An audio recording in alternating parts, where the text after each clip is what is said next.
Dans cet exercice, on nous donne la loi d'un couple XY de variables aléatoires discrètes.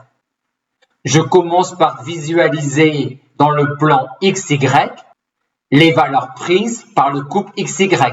On nous demande maintenant de déterminer la loi de Z égale Y moins X.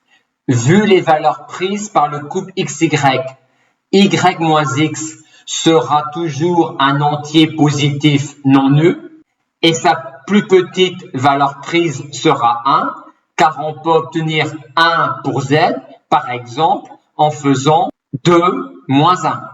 Les valeurs prises par grand Z seront donc tous les entiers naturels non nuls. Déterminons maintenant pour chaque entier naturel non nul la probabilité que Z égale N, c'est-à-dire la probabilité que Y moins X est égal à petit n. On doit donc déterminer la probabilité d'un événement contrainte sur XY. On va donc sommer les probabilités du couple XY en les points qui vérifient la contrainte.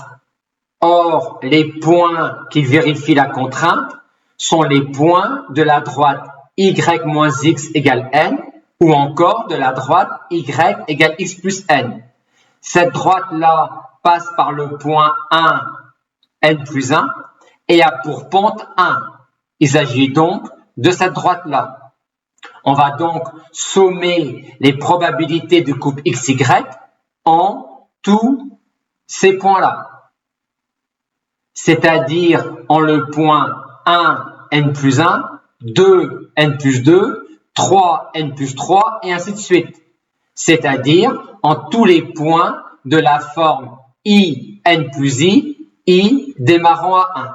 La probabilité que Y moins X égale N est donc la somme des probabilités du couple XY en tous les points de la forme I, N plus I allant de 1 à l'infini. Et on obtient finalement que pour chaque entier naturel N supérieur ou égal à 1, la probabilité que Z égale N est égale à P QN-1.